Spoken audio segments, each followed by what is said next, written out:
बुजुर्गों, दोस्तों, मेरे दीन और ईमानी भाइयों, गुज़श्ता जुमा को रजबुल मुरज्जब के ताल्लुक़ से कुछ मुख्तसर बातें फजीलत पर मुश्तमिल ज़िक्र की गई थी। याद होगा कि कुछ बातें तो वो थी जिनका ताल्लुक़ रजबुल मुरज्जब की फजीलत से था, और एक अहम बात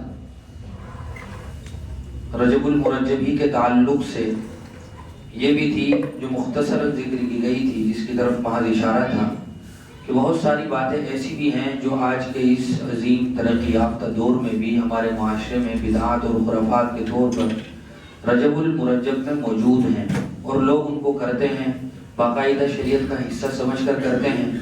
हालांकि अगर गौर किया जाए तो इस बात का यकीनी तौर पर पता चल जाएगा कि इन बातों का शरीयत और सुन्नत से कोई ताल्लुक़ नहीं है।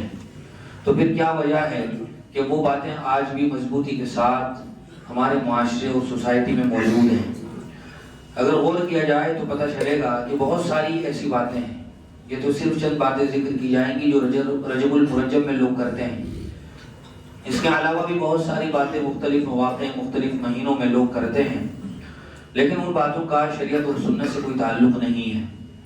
वो महज इसलिए करते हैं कि आबा व अजदाद करते चले आए हैं। उस इलाके में बाज़ लोगों ने कभी साल पहले किया होगा, तो फिर ख़ानदान के लोग, इलाके के लोग परंपरा के तौर पर, या ये कि गफलत और जहालत की वजह से शरीयत का हिस्सा समझकर करते चले आ रहे हैं। हालांकि हम जिस दौर में जी रहे हैं, ये दौर पढ़ने लिखने वालों का दौर कहलाता है। बहुत सारी बातें ऐसी हैं जिन बातों को लोग जानकर छोड़ चुके हैं। बहुत सारी ऐसी बेबुनियाद बातें दुनिया के ताल्लुक से ही मशहूर थी, लेकिन जब लोगों ने किताबों में पढ़ा और उन बातों की हकीकत को समझा तो उन बातों को तर्क कर दिया। अब उन बातों को कोई जिक्र नहीं करता। लेकिन दीनी तालीम के भी फैलने के बावजूद ऐसी बातें मुसलमानों में मौजूद हैं कि जिनका शरीयत और सुन्नत से कोई ताल्लुक नहीं है। बार बार वो बातें जिक्र भी की जाती हैं, और बसा औकात लोग उन बातों को जानते भी हैं, लेकिन उसके बावजूद छोड़ने को राजी नहीं है, सिर्फ इसलिए कि वो बातें शरीयत के नाम पर साल से चली आ रही हैं। इसी रजब के महीने में बाज़ इलाकों में, हमारे इस इलाके में भी 22 रजबुल मुरज्जब को, 22 तारीख को खासतौर से रजब के कुंडे की एक रस्म है। हालांकि अगर इस कुंडे की रस्म की बुनियाद पर गौर किया जाए तो पता चलता है कि इस रस्म के पीछे हजरात सहाबा में से बाज़ सहाबा का बुग़्ज़ छुपा हुआ है, और इस कुंडे के मुताल्लिक लोगों ने ऐसी मनगढ़ंत और बेबुनियाद रिवायात गढ़ रखी हैं कि जिसका शरीयत और सुन्नत से दूर का भी ताल्लुक नहीं है, लेकिन वो लोग करते हैं और आज तक करते चले आ रहे हैं। बहुत सी मर्तबा जान भी चुके हैं कि ये एक ऐसी रस्म है कि जो महज रस्म है, बिदअत है और खुराफात से इसका ताल्लुक है, लेकिन फिर भी छोड़ने को तैयार नहीं है। तो ऐसे लोगों के बारे में हुज़ूर अकरम सल्लल्लाहु अलैहि वसल्लम ने इरशाद फरमाया कि याद रखना चाहिए कि वो बात जो मेरे दीन का हिस्सा ना हो और फिर उस चीज को दीन का हिस्सा समझकर किया जाने लगे तो वो बिदअत है, और बिदअत गुमराही होती है, और गुमराही का रास्ता जहन्नम की तरफ जाता है। हुज़ूर ने फरमाया इय्याकुम वल बिदअ, कि तुम बिदअत से बचो। व कुल्लु बिदअतिन ज़लाला, और बिदअत गुमराही है। व कुल्लु ज़लालतिन फिन्नार, और गुमराही के नतीजे में आदमी जहन्नम तक पहुंच जाता है।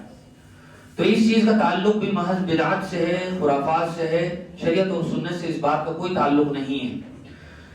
बहुत से लोग तो ऐसे मौके पर बनाए हुए खाने मस्जिदों में भी भेज देते हैं, हालांकि उसका कोई सवाब नहीं होता है, क्योंकि हमने उसको रस्म का हिस्सा समझकर और शरीयत का हिस्सा समझकर अंजाम दिया है।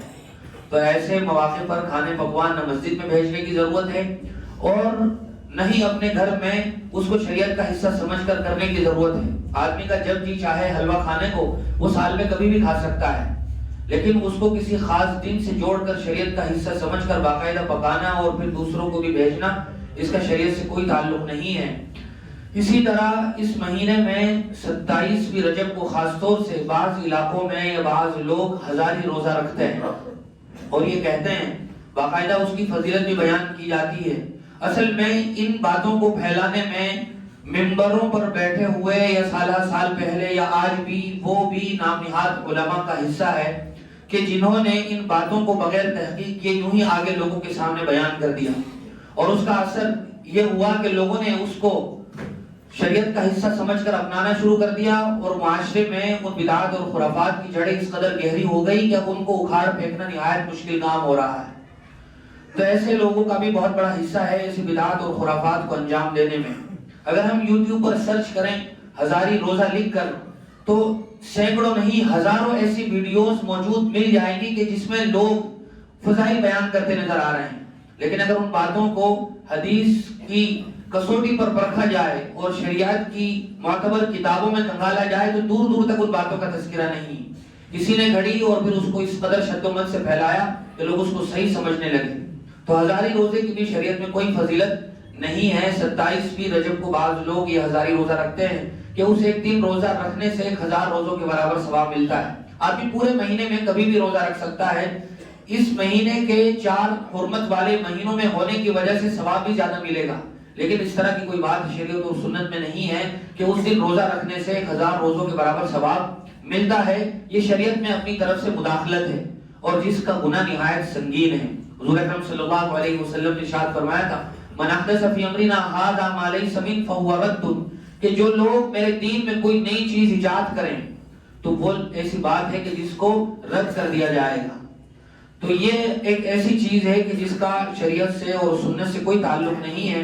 آدمی جب بھی روزہ رکھے تو وہ بہرحال باعث ثواب ہے۔ اسی طرح اس مہینے کی 27ویں شب کو شب معراج کے طور پر بعض علاقوں میں منانے کا رواج ہے۔ حضور اکرم صلی اللہ علیہ وسلم کی زندگی کا ایک بہت ہی بابرکت، زبردست اور عظیم الشان واقعہ تھا سفر معراج کا۔ وہ بہت مشہور واقعہ ہے، ہم اس کی تاریخ سے بخوبی واقف ہیں کہ حضور اکرم صلی اللہ علیہ وسلم کو اللہ تعالیٰ نے مکہ سے اٹھایا اور پھر مسجد اقصی سے ہوتے ہوئے حضور اکرم صلی اللہ علیہ وسلم ساتوں آسمانوں کو کروس کرتے ہوئے اور نور کے پردوں کو چاک کرتے ہوئے اللہ کے قریب پہنچے، اور آپ نے جنت کا اور جہنم کا معائنہ کیا، اور آپ واپس اسی رات میں اپنے وطن گویا تشریف لے آئے۔ یہ حضور اکرم صلی اللہ علیہ وسلم کا ایک جسمانی سفر تھا جس کو سفر معراج اور واقعہ اسراء کے نام سے یاد کیا جاتا ہے۔ یہ حضور اکرم صلی اللہ علیہ وسلم کی زندگی کا یقینی واقعہ ہے۔ اگر کوئی آدمی اس واقعے کو جھٹلا دے تو اس آدمی کا ایمان خطرے میں پڑ جائے گا۔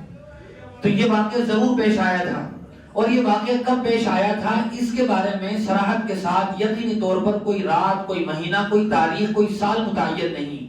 سال میں بھی اختلاف ہے، رات میں بھی اختلاف ہے، گویا مہینے میں بھی اختلاف ہے، کس مہینے میں یہ واقعہ پیش آیا تھا۔ سب بہت ساری رائے ہیں اس میں، علماء کی تحقیقات کے نتیجے میں علماء نے یہ باتیں ذکر کی ہیں، لیکن بعض علاقوں میں 27ویں شب کو ہی شب معراج یقینی طور پر تصور کر کے منانے کا رواج ہے۔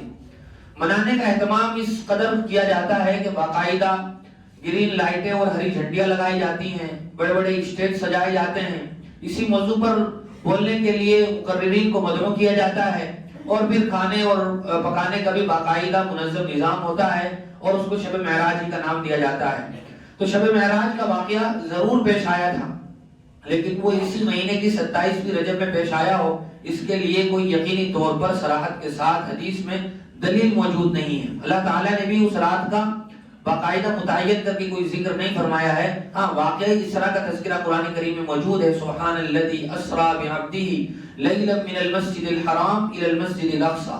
یہ اسی واقعے سے متعلق 15ویں پارے کی پہلی آیت ہے۔ اسی طرح سورہ نجم میں بھی مختصر اشارہ ہے، والنجم اذا ہوا ما ضل صاحبکم وما غوى وما ينطق عن الهوى ان هو الا وحی یوحى علمه شدید القوى ذو مرة فاستوى وهو بالافق الاعلى ثم دنا فتدلى فكان قاب قوسين او ادنى۔ اس میں چند آیات اسی واقعے سے متعلق ہیں، لہذا باقاعدہ یقینی طور پر 27ویں شب کو شب معراج قرار دے کر اسے منانا یہ گویا شریعت میں اپنی طرف سے مداخلت ہے، اور یہ صراحت کے ساتھ بدعت ہے۔ حضور اکرم صلی اللہ علیہ وسلم کے واقع معراج کو ضرور ذکر کیا جانا چاہیے، لیکن اس رات کو مخصوص کر کے ذکر کرنا یہ درست نہیں ہے۔